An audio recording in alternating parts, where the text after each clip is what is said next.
Student of the Game podcast. I got LARUSSELL at the Pergola. It's a long time coming. I'm a huge fan, and it's not even much words to describe this man. Just redefining how a rapper should independently flow, recreate a business plan from scratch without needing a label. So I'll let you take it from here, man. Just tell me a little bit about yourself. You covered it. It's hard to talk about myself. I mean, I'm all those things and 100 times more. We innovate in business, rap, ethics, community, all that shit. So just briefly for new fans and myself talking to you in person finally, just give me 3 words that just explain LARUSSELL. Gifted, legendary, unexplainable. That's a great way to transition into this. This is greatness in the making. So, what is outside of just music? I notice you're huge on energy. What is basically what's your purpose? Like, what's outside of the music? What's your purpose with your upbringing, being so rich with culture? What is your purpose here? I don't know. I think that's the thing that kind of drives me because I don't understand it. Purpose is one of those things that's kind of just put in each one of us, and you may not know what that is until the day comes where a light bulb hits and it's like, oh shit, this is why I'm here. But I don't know the answer to it yet. Every day though, it's just resonating in me. I know I'm walking in my light. So are you, for your path right now, are you where you need to be at this very moment in time? Yeah, that's the only place you can be. No, so tell me about this new project. So I hate when life is going great. I watched in recent interviews, Charlemagne has said it's basically upon self-sabotage. Can you go more into that for a person, just a fan, just listening to you speak in here? Yeah, it's an ode to self-sabotage and self-doubt. I feel like we all reach a point, some of us that do well in our crafts, we reach a point to where you get a certain level of success or a certain level of money or a certain level of rapport and awareness, and it's a very conflicting feeling when you come from nothing and you started from zero, or you have people that started with you and they don't get to experience the same things that you get to experience, and then you just have to deal with all the emotion that comes with making it, with your life changing. It goes from you walking down the street and no one's stopping to you walking down the street and everyone's honking and saying your name and shit, which is a big shift, right? Do you deal with a lot of the fact of, like, you've seen success with music, you've seen success with business. Do you deal with a lot of the fact that people might have fell off around you, and now that you're finding success, they act like they've been there the entire time? Not necessarily in that way, but just it's like I was telling my brother Fonny earlier, it's like I'll go jog, right? Mm-hmm. And I could jog the whole way from my house around the block back. Some people can't jog the whole time. So I'll get back to the house before them. Sometimes I'll get back to the house and someone else is still, they're only down the block because that's how long how much wind they had. That's how fast they can run. And that's what I'm experiencing now, is realizing that everybody can't keep up. Sometimes when you start the race, people are with you for the first mile because that's how much wind they got. But when you get to mile 26, you look around and it's like, oh shit, it's just me here. You feel me? So that just kind of comes with it. Everybody have different paces that they can run at. I set my pace and I stick to it. Do you feel like it's a great, like a champion feeling being a gym from your city, like knowing that you're still here, you're still open and welcome love? Like, you could feel the energy as soon as you walk in. I walked in backyard, felt the stage, like, this shit's real. Like, this is exactly how you see it. Let me kill this. There you go. Do you feel that same love, that gym feeling, like your city is embracing you how it's supposed to? Definitely, man. I feel statue worthy out here. The people love me. My homies love me. Just the hood, when we go outside, we get a lot of rapport and love. I definitely feel like a gym here. It's home. So I noticed there's a name change. Yeah. How do you say it? Toda? Yep. From Toda to LARUSSELL. Are those two different people? And by that I mean, is Toda a different chapter of your life? Definitely. Toda is a chapter of less accountability Growing up in any area, I feel like when you have like a nickname or an alias, it's to be, in a way, to be unaccountable, or just so things can't come back to you, just to have to carry out certain actions that you wouldn't typically do. You do certain stuff outside that you wouldn't do in front of your grandmother, and that's kind of like what that is. And it just came to a point for me where I was making music that was so true to me that I had to just fully do it as myself. So, but there was a stage, it was, I believe, the third video on your channel now, and you set a bar. It's like, you're not trapping, you're trapped, or something similar. In the same song, you also said, damn, I'm dropping the ball right now. It hit me so hard. I'll get back to it. But explain how, so when did you wake up, in a sense, where it just took over? I need to change my name. I need to drop this music that I'm feeling in my heart that is accurate for right now at this stage of my life. It was a culmination of moments. Like, I was thinking about changing my name from the very first album, from the first Field Effect in 2018, but it took me a while because I had all the thoughts of like, damn, will people move over and I'll have to rebuild my brand and all this shit that wasn't really relevant. And I finally made an album in 2019 or 2020 called Silence Won't Save You. Mm-hmm. And that album was just very dear to me. It was a lot of my life moments, a lot of my life story that I feel like I couldn't tell under any moniker. Like, people needed to hear LaRussell say those stories. Was that released as the collab between Toda and LaRussell? Yeah, so all the early albums, I did that so okay. That way the fan base could find their way to me easier. So I did that strategically so people wouldn't be lost when I made the name change. No, hell yeah. So, I want to go back to this album real quick. The whole tape, I loved it. One song that stood out. Which one was it? I Hate When Life Is Going Great. Oh, okay, yep. Whole tape, I keep calling it tape, album, was great. I loved it. But the song that stand out was Jeepers Creepers to me. Yeah, that's one of them. Standout bar, I think, on the whole album. These drugs help me do everything but cope these days. Right. Can you go into that and just really touch on that? Man, I think it's self-definitive in the lyric, I've used drugs definitely as a crutch throughout life. And yeah, the drugs do everything except help you deal with the actual problem, right? They help you run away from it. They help numb you. They help you not think about it in a moment. They help you go live your life and not have to deal with your trauma, but they do everything except actually deal with the issue. When did that self-recognition occur? That's been something I've been aware of from the jump, but awareness is one thing. It's another thing to act on that awareness. So it's always been there. I always knew that the drugs was what it was, but I wasn't ready to actually take the actions required to actually deal with what I was going through, or even dive deeper into what I was going through. It was easier to just smoke and get high. Yeah. So what made you fully commit to music then, if that's the case, with what you went through in your personal childhood, growing up out here? What made you just solely commit to what you were doing? I just loved it. So, I just loved it. And the point where I seen an interview where you said you had a job at an aerospace spot.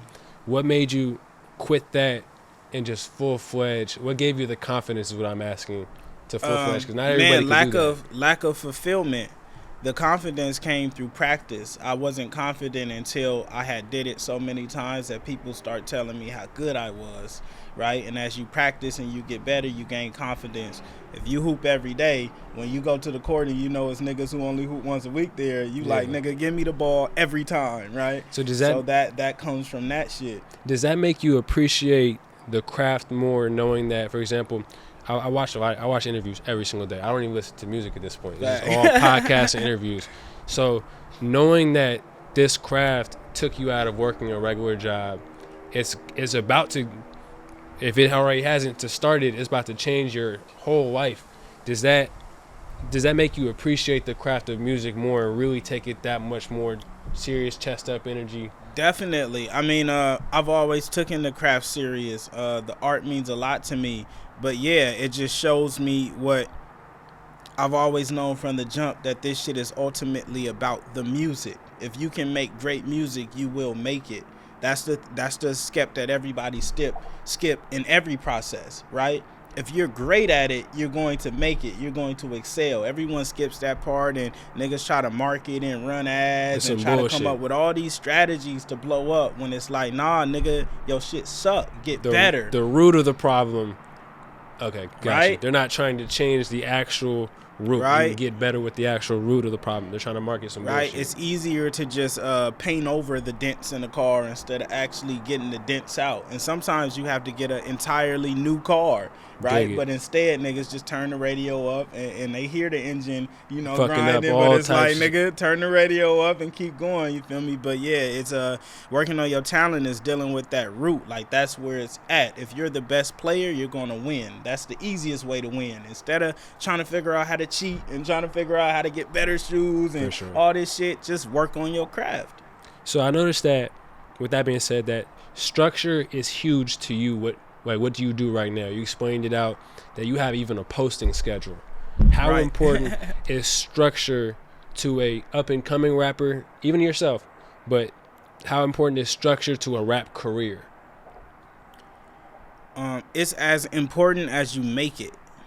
Right? So, I mean, if you're someone who benefits from routine, then it's very important. For me, it's hyper beneficial because I do so many things in a day that's one less thing I have to think about because I have it scheduled out. So I don't have to, if I forget, it's already done. I did the task already. So it's as important as you make it. Some people enjoy like the liberation of just figuring it out throughout the day, and some days that's me as well. I'll just do randomly I'll decide to do some shit, but structure for me just enables me to do all the shit that I want to do without interference. So with that being said, it's like, for example, when you dropped between 2020 and now, when you flooded the market, what's the structuring behind that in your eyes? Asking from rapper to rapper, you flooded the entire market and made sure your name was every fucking where. I'm talking about social media. Instagram was going crazy. Performing out of a car, driving down the street, everything. Performances going viral, making new content with the captions, etc. How did that apply to you? Exposure, awareness. Like, we just start to understand that this shit was like a TV show. And if my show is on TV all day, every day, I'm going to end up being the show that you watch. You're never going to forget the nigga you see every day. If you only post once a week, I'm going to forget about you. It's crazy. The sun fucking shined in as soon as you said that shit, too. That was one of them gems. You never going to forget the nigga you see every day, period. It don't matter where you at. It's funny. One of my neighbors, his name is Lee. This nigga jogs every day. I see this nigga every day. I can never forget that nigga. I see him every single day. It don't even matter if we close or not. I know who that nigga is because I see him every single day. That's how this shit is with social media, with your music, and with your content. So, I heard in a different interview, you got that method from your father? Yeah. How important is your parents' presence in your everyday motivation, in your process as an artist, being able to, I'm assuming they listen to your music. Right. And having them enjoy hearing your music with content and substance, how important is that to you? Extremely. You feel me? Like, it just makes it easier. It makes it easier to accomplish goals when you have support of the people who raised you and nurtured you early. Like, my pops is a fan of my music, so it's easier for him to be like, oh yeah, I'm gonna put in on this, right?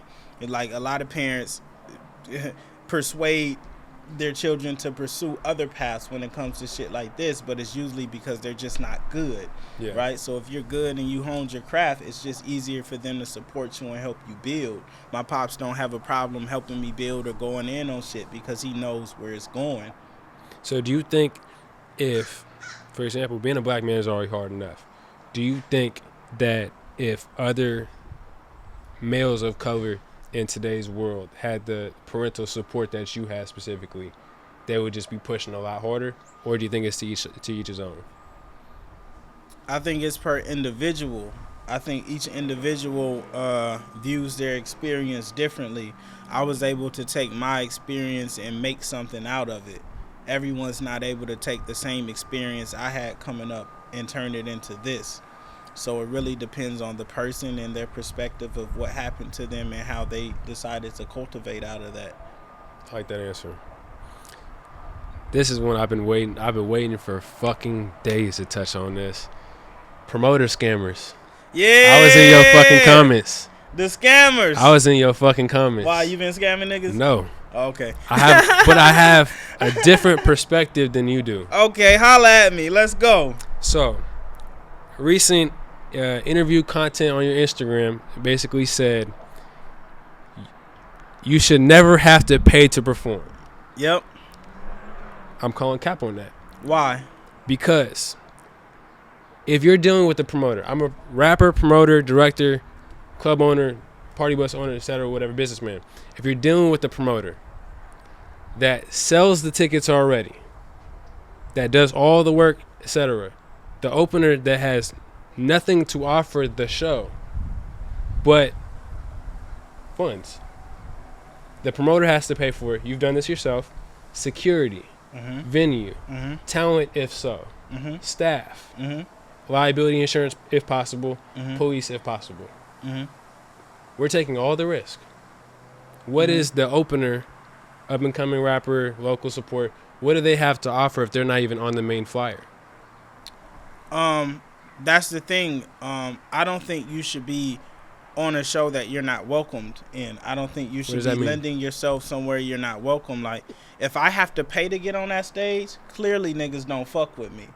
I put a lot of artists on. They've never had to pay me to get on that stage because I love their art. I fuck with what they do. If I have to pay to get up there, that means you don't fuck with me. It's just about the money. If you're willing to take my money in exchange for me being up there, you don't really care. You just want to make your money. Those are different situations.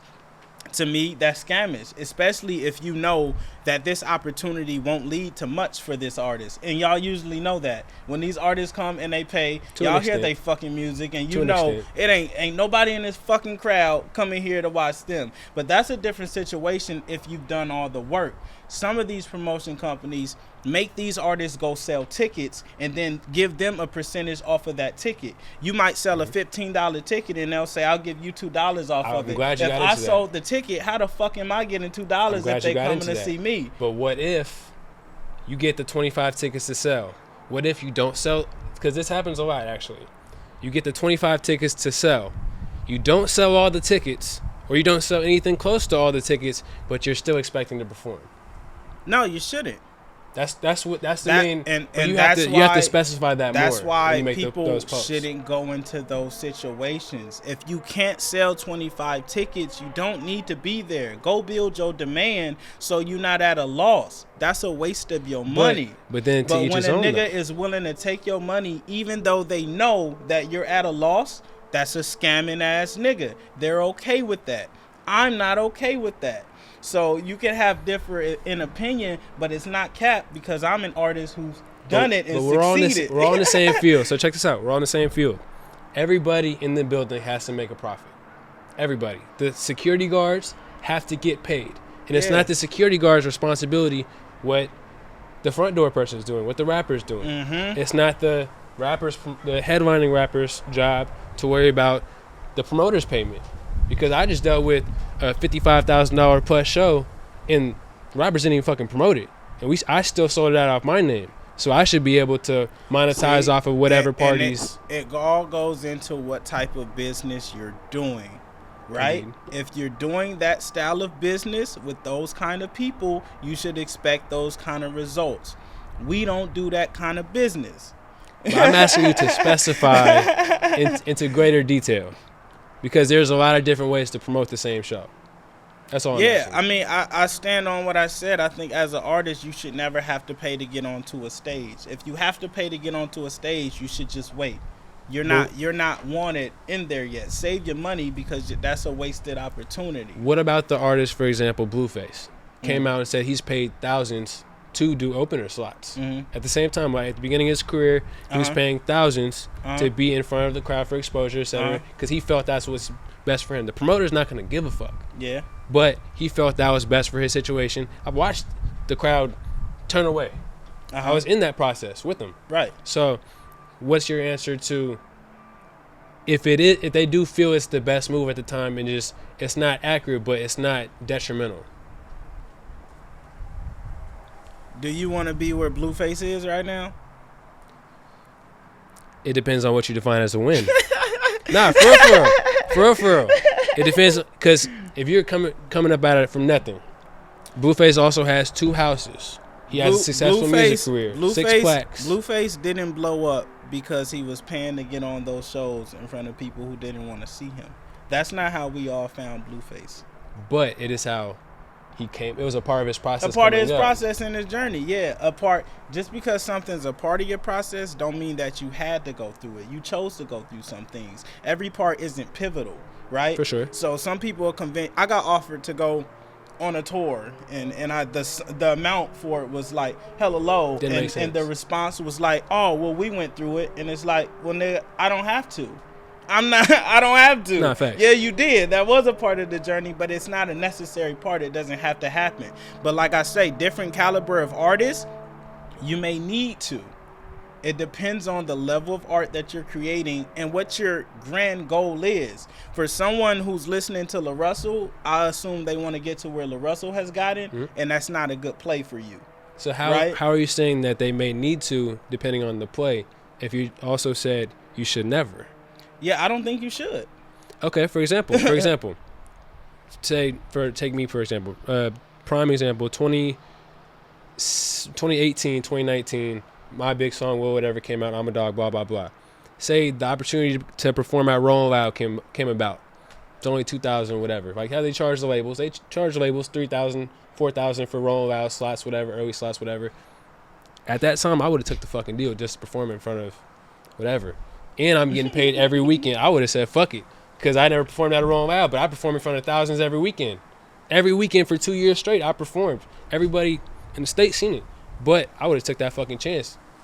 Rolling Loud. Yeah, and you probably wouldn't have benefited from it.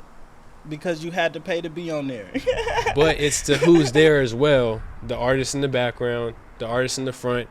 And I'm a different type of person. Whereas I believe in paying for slots if you're ready for that position. By that I mean you could be half decent. If you come with merch, CDs, stuff to pass out to be memorable, I believe it's worth it. That's just like paying for your own slot, whatever. I did a school tour. I think it's to each his own. I think as an artist, if you want to be where Sean F. or Blueface is as an artist, then you take that route. If you want to be where LaRussell is as an artist, then you take that route. So I think it's contingent upon what you want to accomplish. Artists that I'm nurturing and teaching, don't do it. Don't do it. If Rolling Loud is making you pay to be on their shit, you're not wanted there. Don't do it. Go where you're respected and valued. What if you don't know that the label is paying for you to do so? Because that happens a lot. No bullshit. Completely different situation than what we're speaking on. These artists we're talking about don't even have fucking labels. You feel me? Facts. The artists I'm talking to on You're Free Game Fridays locals. don't have art. You know, like that's completely separate. That has nothing to do with it. But it depends on the journey that you want. And you have to look at that as an artist and see what you actually want. Like, yeah, it's a no for me, dog. I dig it, though. I respect the answer with detail. With detail given. Because at first it was very vague. I had to ask for a proper explanation without the ticket sales, without the margins, etc. Right. And yeah, that should, none of that should ever fall on the artist. If you're a promoter and you threw a show that wasn't successful, so now you have to charge and tax artists to be on the stage that you don't really fuck with, that's on you. That's on you. You can't be blaming, I got to make my money back out of these artists and Not for sure. and get it off of them, bro. That's just not it. To each his own, for sure. So, on to a lighter subject. When did this process of the Proud to Pay, what is it called? Offer base. Yeah. Offer base. When did this click for you? When did that whole process saying, I can do this and everybody can get a package? I saw on an interview you said, even somebody with $5 can get something. We're going to make them feel welcome. It's all right. love. When did that come about to you? I was like, I think we did our first Proud to Pay show like late 2020 or 2021. Whenever COVID had that little break where they was like, y'all could do something, we had threw Like a show downtown. September to November right, type we shit. did a show downtown, and it was the first Proud to Pay one, and I had tested the theory just to see how we do. And we end up losing still, but it was a good test for me to see what Is the that the one you market brought out, looks Coney? like. Huh? Is that the one you brought out, Coney? Nah. This was before I even knew Coney. Okay. We had did like a big festival style show. I did a bunch of artists. It was like the live box series, right? And I tested it out, and I just thought it was a great idea seeing that many people be able to get access to something they never did. And then we tried it with the merch, and I thought it was really cool. We did a show in Monterey, and this little kid came up, and he only had $5, and he was like, can I get something? And he was able to walk away with something, and it was the greatest moment for him in that time because he couldn't go to any other booth and walk away with nothing. You feel me? So it's just it's a great thing to build rapport, and for me, accessibility is everything. So do you plan on expanding this, and kind of like every great businessman has other businessmen under him, etc.? Do you plan on expanding this game and giving it to other artists, and then making bigger projects in different, for example, states, etc.? Like, you have like a giant Russ co-sign, etc. Do you plan on bringing those artists in with this plan?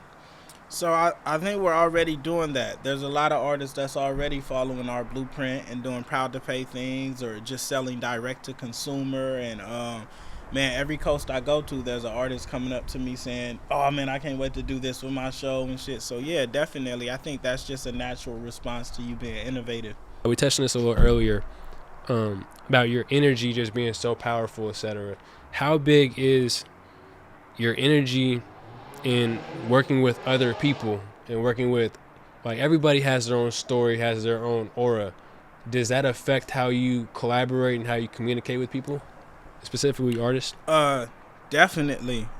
If I don't like you, I just don't like you. And sometimes I don't know why. It's just like, I don't like it. You just trust your gut, right? And that could throw it off, but it plays a major part. You feel me? If I don't like it, or sometimes it's not even me not liking it. It just doesn't align. Everyone's energy doesn't align. We have different ethics, different values, different morals. You know, you scam artists. I don't know. Just fucking around.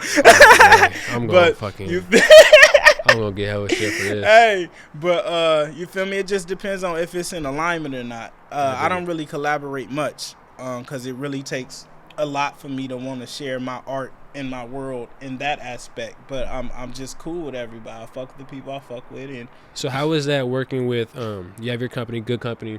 How is that filming other artists and their art and really taking that in? Because every time you deal with people in general, you're taking their all in. Definitely. So how is that process for you? It's beautiful for me because we set the tone. You're coming into my home, into a creation that I've built and established, and I only bring in artists or people that I genuinely like, right? It's like either I love the song or I just love the human, and it's like, okay, come into my space. I don't usually take sessions if I didn't enjoy the art or the person. Like, I don't do shit. We've had a lot of people sent our way that had a hot song or a moment, and it's like, bro, I'm not doing it. I don't fuck with it. You feel me? And I kind of lead with the heart with that when it comes to artists. If I love it, I'm gonna do it. If I don't love it, I just won't do it. I dig it.